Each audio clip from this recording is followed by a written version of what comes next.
welcome back. It's really good to be back with you as we continue our Grow series. I'm looking outside and spring has definitely sprung. The leaves are all coming back on the trees and everything's looking brighter and more perkier, and the birds are out and chirping. And so spring is in full season, and I pray that the season of this Grow series has really started to impact you, and we look forward to the rest of it as we dig deeper into what God has for us in the spring season and this renewal of our souls. So today we're going to be talking about another practical thing that grows our faith, and that is private disciplines. And I think the word discipline is a bit off-putting for a lot of people from the get-go, because let's be honest, a lot of things that are disciplines that we know we should do, we should eat healthily, we should exercise, we should, whatever it is, read, we should do all these things. There are all these shoulds or tos. But unfortunately, when it comes to our faith, if you want to become a true disciple, you have to have the discipline. It's interesting, if you ever notice that the word disciple has the same root word as the word discipline. Yeah. And there's a reason for that, is you don't fall accidentally into discipleship. Yeah, it's a process, and it's a figuring out that process of what do you need to apply now on a regular basis. So it's your disciplines that drive you becoming a disciple.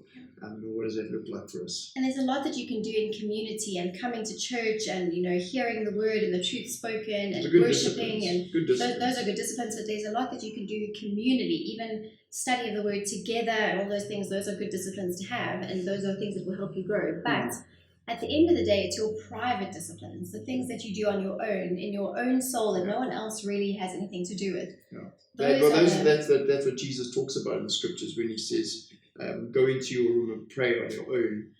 Go into your room. What are you doing in the quiet places that nobody's looking at you? You're not on display, for lack of a better word, but in the privacy of your own home, in the privacy of your own space. What are the disciplines that you're implying or instilling in your life that will make a difference in the greater scheme of things? Yeah. In Matthew chapter 6, actually, if you read through that whole chapter, it goes through a couple of those disciplines, and it speaks about all of those. And so if you missed the sermon on Sunday, perhaps just go and listen to it. And why did you miss the sermon on Sunday?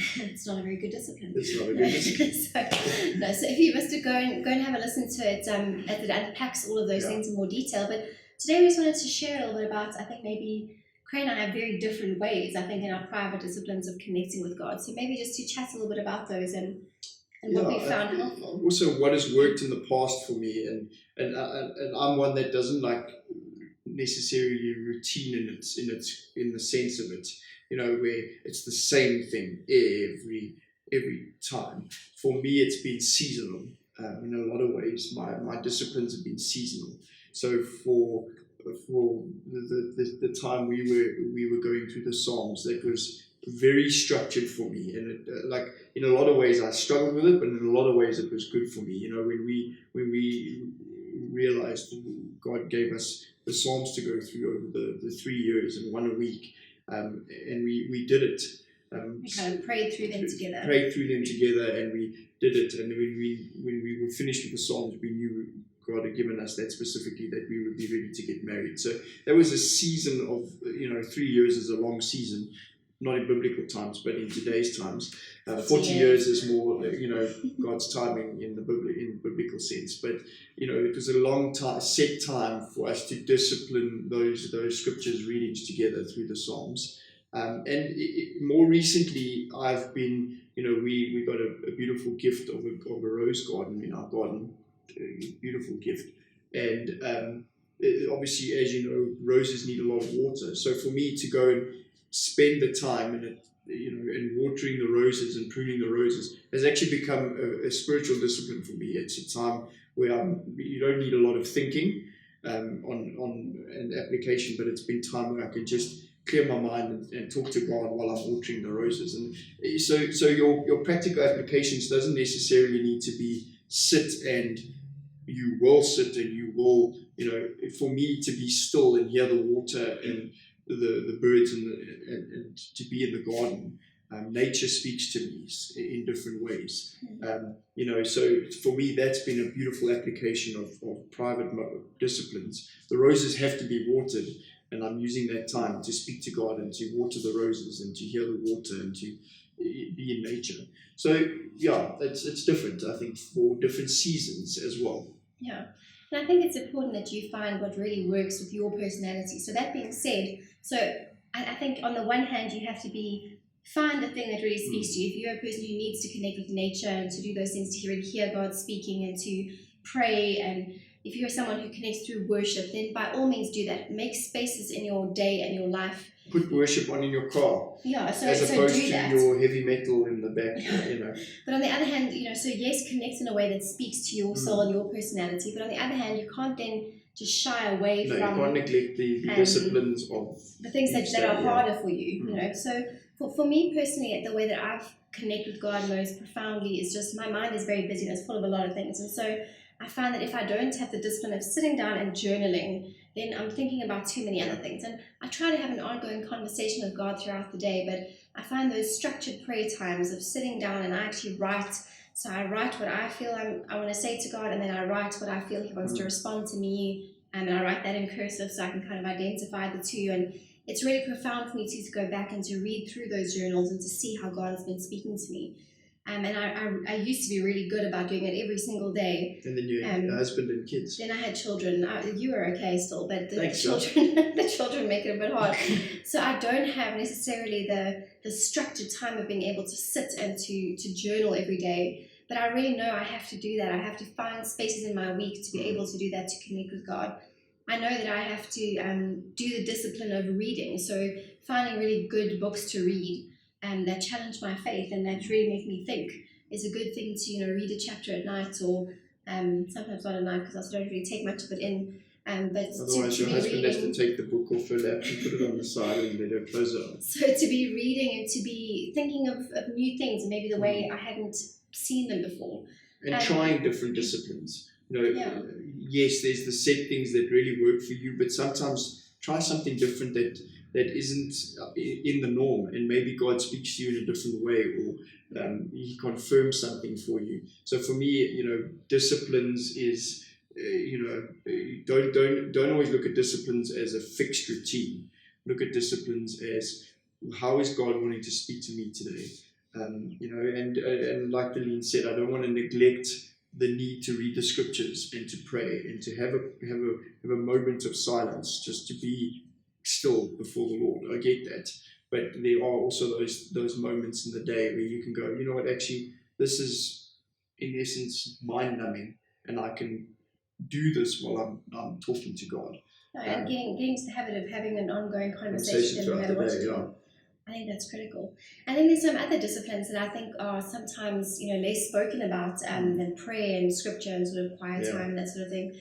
Things like fasting, things like tithing, things like generosity and good works, and all of those things are really critical. Sometimes those things really stretch and grow our faith in very, very profound ways.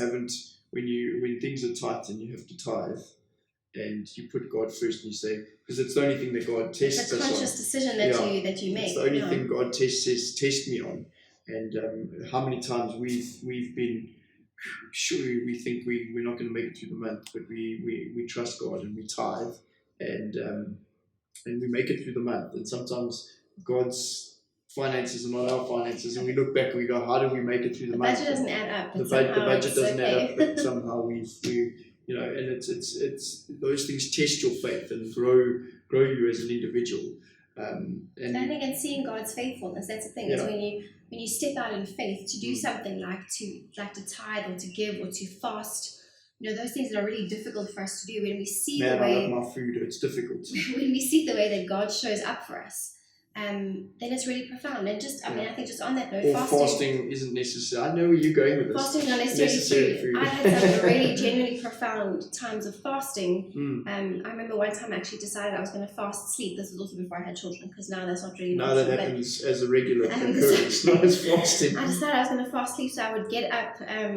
I was really committed at that stage. I think I was getting up at like 3 a.m. I would get up at 3, from 3 to 4 every day, and spend time just praying and spending time with God. And I did that for a week, and it was incredible how God spoke to me in that time. And I was really pressing through and pressing in for breakthrough from God. And once or twice I fasted from social media or from TV or media in general, and just so I could have some quiet time without all the noise, so that I could hear God speak to me. So fasting is really a profound thing to do, and to maybe ask God about how you could be engaging with that.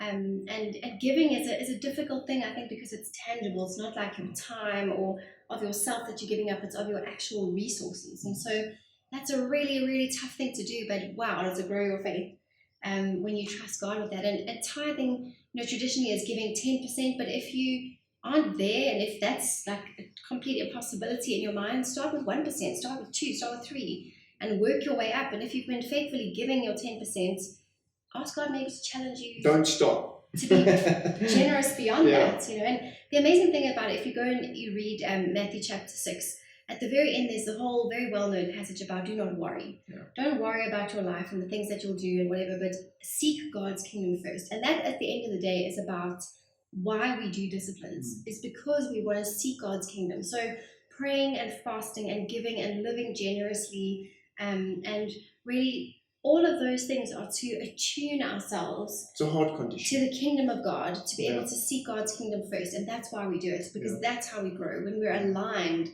with God's kingdom and what He wants to do in us and through us. Yeah. And sorry, we're harping on the tithing thing, but just to go back, I wasn't being funny by saying don't stop tithing, but what are the testimonies that you can say where God has come through for you because you've been able to test God with your tithe? We come into a society these days where testimonies have almost become a bit, oh yes, okay, God did that, and we don't celebrate them. And I think when we've pressed in and we've allowed God to reveal Himself in a specific way, we must celebrate that. So when we've pressed in, and yes, it's going to be tithe this month, but here's my tithe, and God comes through. Celebrate the victories and celebrate how God has stepped up and really just been what you need as opposed to what the world thinks you need.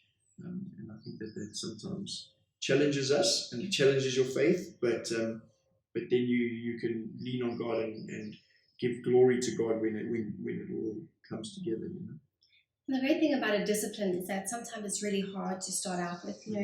All those people who are runners, and in the beginning, you have to. Well, I don't really understand it because I'm not a runner, but you just run from you have to fires and criminals, something like that. So there's people who start running and it's so hard in the beginning, or anyone. I mean, any kind of exercise that you do, you starting and it's so tough, and you have to force yourself to do it, and then eventually it becomes something that you want to do. It becomes a habit. It becomes a part of your life, and it's the same really with spiritual discipline. Mm-hmm. Sometimes it's hard to force yourself to sit down and pray. And it's difficult, and you start with 5 minutes and it feels like an eternity, and then eventually as you get kind of into it, you can do longer and longer stretches, and eventually you crave that time because it's something that really has become part of you, and this discipline has become something that you used to have to do, and now it's something you long to do. And so we really challenge you and encourage you to grow in your spiritual disciplines, and find one thing that you will commit yourself to doing in the next week and the next month, and set those goals for yourself, and get a spiritual gym buddy to help you along in the journey, because sometimes those are really helpful. But grow your faith in your private disciplines. Yeah.